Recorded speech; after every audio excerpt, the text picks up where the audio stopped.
오늘 우리가 사무엘상 27장 말씀 보기 시작하겠습니다. 27장 1절부터 4절 말씀입니다. 사무엘상 27장 1절부터 읽겠습니다. 다윗이 그 마음에 생각하기를 내가 후일에는 사울의 손에 붙잡히리니 블레셋 사람들의 땅으로 피하여 들어가는 것이 좋으리로다. 사울이 이스라엘 온 영토 내에서 다시 나를 찾다가 단념하리니 내가 그의 손에서 벗어나리라 하고, 다윗이 일어나 함께 있는 사람 600명과 더불어 가드왕 마옥의 아들 아기스에게로 건너가니라. 다윗과 그의 사람들이 저마다 가족을 거느리고 가드에서 아기스와 동거하였는데, 다윗이 그의 두 아내 이스라엘 여자 아히노암과 나발의 아내였던 갈멜 여자 아비가일과 함께 하였더니, 다윗이 가드에 도망한 것을 어떤 사람이 사울에게 전하매 사울이 다시는 그를 수색하지 아니하니라. 이 장면도 사실 가슴 아픈 얘기죠. 다윗은 결국 사울과 온전한 화해를 하지 못했다. 그걸 보여주는 그런 장면이라고 할 수 있어요.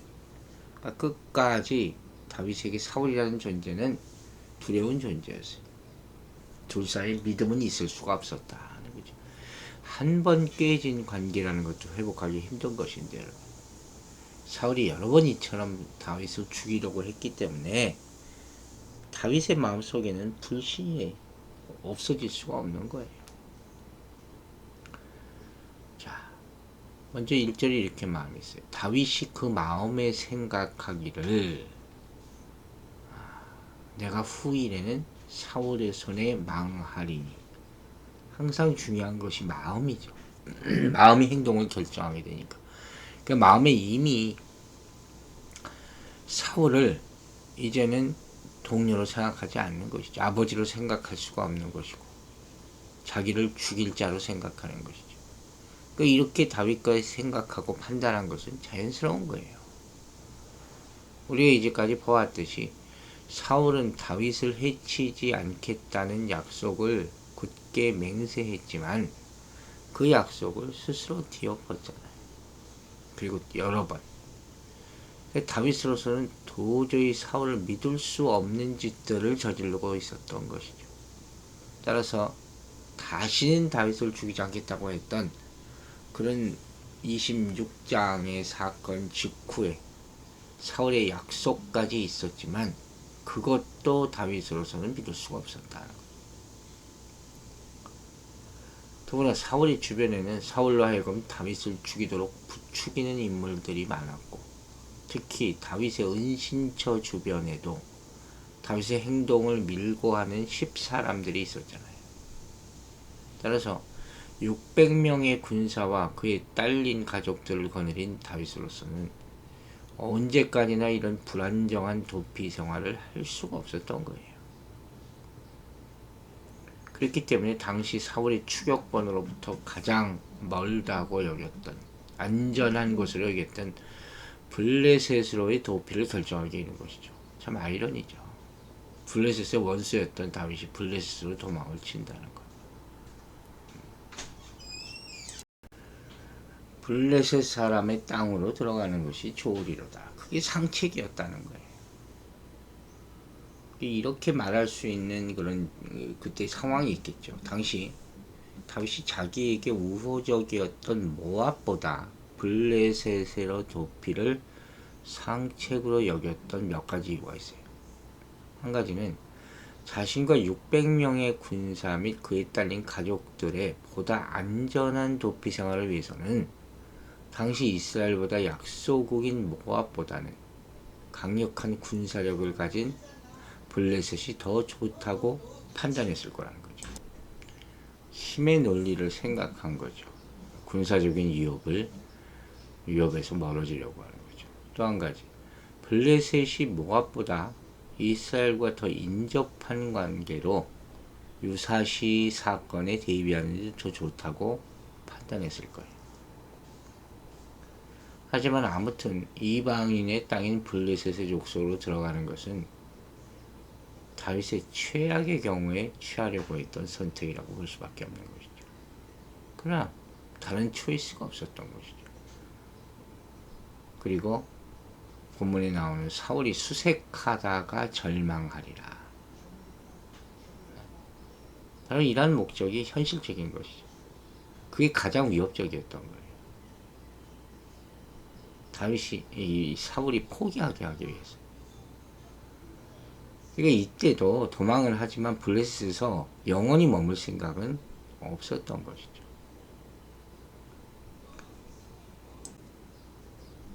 자, 이렇게 사울이 쉽게 변하지 않을 것을 알았던 다윗은 결국 블레셋으로 망명하는 거죠. 거기서 후위를 도모하기로 하는 거죠. 문제는 여기서 우리가 생각해봐야 될 게 있어요. 바로 이 결정이 하나님 보시기에도 선하냐 하는 거예요. 이게 생각해봐야 될 문제죠. 왜냐하면 그의 영적인 태도의 상징, 무슨 일을 할 때마다 했던 한 가지 모습이 있죠. 바로 여호와께 물었다. 이런 표현이 여기 없어요. 그러니까 사람이 이럴 수도 있어요. 오랜 도피 생활도 피로가 아주 누적됐잖아요. 잠깐이나마 하나님께 이렇게 물어보는 걸 잃어버렸을 수도 있죠. 어쨌든 이 결정을 보면 그리 지혜롭지도 않을 것 같고 블레셋으로 도망했다는 것, 또 그의 경력에도 도움이 되지 않죠. 오점을 남긴 그런 결정이죠. 또 훗날 블레셋과 이스라엘이 전쟁을 하게 되면 동족을 향해 무기를 들어야 할지도 모르는 상황이 있기 때문에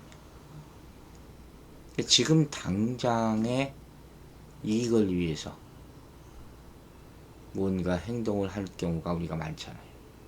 그게 나중에 큰 불행을 가져올 수도 있다는 것이죠. 우리가 여기서 하나님의 말씀을 생각해 봐야 돼요. 모든 일에 여호와를 인정하라 하는 말이 떠올라요. 이 말은 그분과 끊임없이 대화하라는 말이거든요. 그래서 그분의 뜻을 알아가야 하는 거예요. 우리가 주일날 주기도문의 말씀을 보고 있지만 기도라는 게 주님과의 대화를 하지 않았습니까? 친밀감이에요. 기도를 통해서 점점 친밀해지는 것이죠. 그게 영적 성장이에요. 물론 주님의 뜻대로 해서 어려움을 만날 수도 있지만 또한 주님이 책임져 주신다, 맡기라 하지 않았습니까? 아무튼 우리가 이 상황에 대해서 판단하기가 쉽지는 않지만 다윗으로서는 현실적으로 어쩔 수 없는 상황이었다 했겠죠. 그러나 이러한 측면도 한번 생각해 봐야 할 것이다 하는 것이죠. 2절에서 이제 일어나 함께 있는 600인으로 더불어 가드왕 마옥의 아들 아기스에게로 건너가니라. 앞에서도 몇 번이나 나오죠. 일어났다 하는 것은 중대한 의지적 결단을 할 때 이루어져. 그 사용되는 단어죠. 함께 있는 600명과 함께 갔다 그랬어요. 다윗의 휘하에 있던 추종 병력이죠.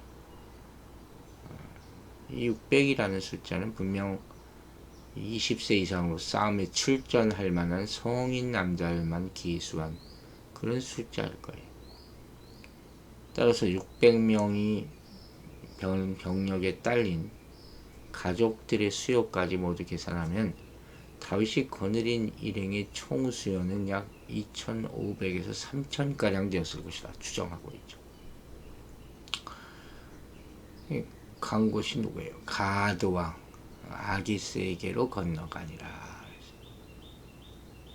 블레셋은 이스라엘과는 적대국이었지만 그들은 자신들에게 막대한 타격을 가했던 사울왕에 대해서 특별히 강한 증오심을 가졌던 것. 당시 사울의 강력한 경쟁자이자 증오의 대상인 다윗에 대해서는 그렇지 않을 수도 있어요. 물론 골리앗과의 싸움이 그들의 기억에서 잊혀질 수는 없겠지만 그런 용사가 망명했다. 복잡해지는 거죠. 자기 나라에 득이 될 건가 실이 될 건가. 득이 되게 만들려고 하겠죠. 그 다윗도 바로 이러한 사실을 기대하고 블레셋 땅에 도피에 들어간 거겠죠. 양쪽에 다 위협을 주는 존재인 건 사실이죠. 한편 여기서 가드라는 것은 블레셋 주요 도시 중에 하나죠. 그 위치는 당시 다윗과 그의 일행이 피신하고 있었던 10황무지에서 약 37km 지점 정도 북서쪽으로 떨어진 지점이라고 설명을 합니다. 그리고 가드 왕은 블레셋의 5대 방백 중에 한 사람인 것을 우리가 알 수가 있어요. 그런데 이때 다윗이 전에 아기스로부터 도망 나온 일이 있었으면서도 당시 그에게로 도피한 이유는 아마 다음과 같을 것 같아요. 첫 번째는 이미 오랜 시간이 지났기 때문이고, 또 하나는 다윗이 아기스의 대적인 사울로부터 계속해서 핍박을 받고 있었으니 그에게까지 틀림없이 알려졌기 때문일 것이고, 또 아기스는 다윗의 군사력을 이용해서 자신의 정치 군사 세력을 확충할 수 있었기 때문일 것이다. 양 세력에게 다 다윗이라는 존재가 두려운 존재였던 거예요. 어떻게 이용하느냐에 따라 이익이 될 수도 있었던 존재인 것이고, 그런 복잡한 그런 구도가 있었던 거죠. 3절은 이런 말씀이 나와요. 다윗과 그의 사람들이 각기 가족을 거느리고 가드에서 아기스와 동거하였는데 다윗이 그 두 아내 이스라엘 여자 아히노암과 나발의 아내 되었던 갈멜 여자 아비가일과 함께 하였더니, 지금 이 와중에 가족 설명이 나오네요. 가족들을 다 거느렸다는 것을 강조하려는 그런 모습이겠죠. 단지 몇 명의 부하들만 데리고 블레셋 땅에 들어갔었던 21장의 경우와는 완전히 상이한 그런 상황이었다는 거예요. 추종자들이 이처럼 다 가족까지 데리고 들어갔다 하는 것은 가족들이 그곳에 정착하기를 원했을 수도 있어요. 또 안전하고. 그리고 여기 이 두 아내 이름이 나오죠. 아히노암과 아비가일. 다윗의 최초의 아내는 사울의 딸 미갈이었잖아요. 그러나 그녀는 사울에 의해서 다른 남자에게 이미 시집 보내졌어요. 그래서 이 아내의 명단 중에 빠져 있는 것이죠. 이처럼 다윗이 처음 가드로 도망했을 때는 혼자였는데 이번에는 그와 함께한 사람들과 대규모로 아기스에 가는 거예요. 다윗이 처음 가드에 갔을 때 많은 사람이 다윗을 경계했던 것과 달리 이번에는 많은 사람을 거느리고 가드에 갔음에도 쉽게 받아들여질 수 있었던 것은 다윗과 사울의 불편한 관계를 블레셋 사람들이 잘 알고 있었기 때문일 것이다. 앞에서도 추측을 했습니다.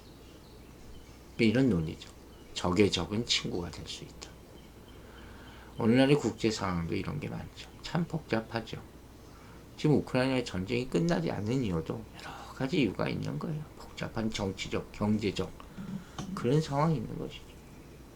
그래서 참 불쌍한 이 백성들만 고통을 당하게 되는 것이죠. 안타까운 거예요. 4절에 이제 이 다윗이 바라던 바가 나타나죠. 가드에 도망할 것을 후기 사울에게 고하매 사울이 다시는 그를 수색하지 아니하리라. 이제 더 이상 쫓아오지 않는다. 이게 바로 목적이었어요. 마음에 항상 그걸 가지고 있으니까. 그리고 다윗이 블레셋으로 도망하기 직전에 11절에서 이미 예상했던 말이죠. 다윗이 도피 생활이라는 것이 사실 우리가 상상할 수 없을 정도로 힘든 거예요. 엔겐디 동굴 사건 이후 사울과 일시적으로 화해했지만 그 후에 또다시 여러 차례 위험을 느끼고 바란 광야로 내려가고 또 다시 10황무지로 돌아왔지만 10사람의 밀고 행위로 다시금 추격을 당하고 그리고 여기서 사울의 목숨을 행할 기회도 있었지만 다윗은 해하지 않았잖아요. 이에 사울이 자신의 잘못을 반성한 것 같았지만 결국 더 이상 다윗은 사울의 변덕스러운 마음을 신뢰할 수 없어서 블레셋 땅 가드의 아기스 왕으로 도피하게 된 거예요. 그곳에서 1년 4개월 동안 정착 생활을 합니다. 그만한 대가가 있었던 거죠. 그 이후에 사울은 길보아 전투에서 전사하게 되고 다윗은 오랜 도피 생활을 마감하고 이스라엘로 돌아오게 되는 거예요. 우리는 이 본문에서 어떤 교훈을 얻느냐?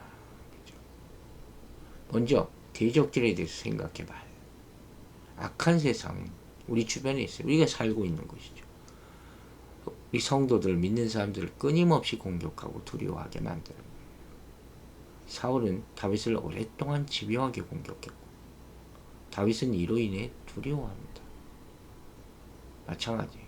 세상도 돈과 쾌락에 따라서 세속적이고 타락한 삶을 추구하도록 성도를 끊임없이 공격합니다.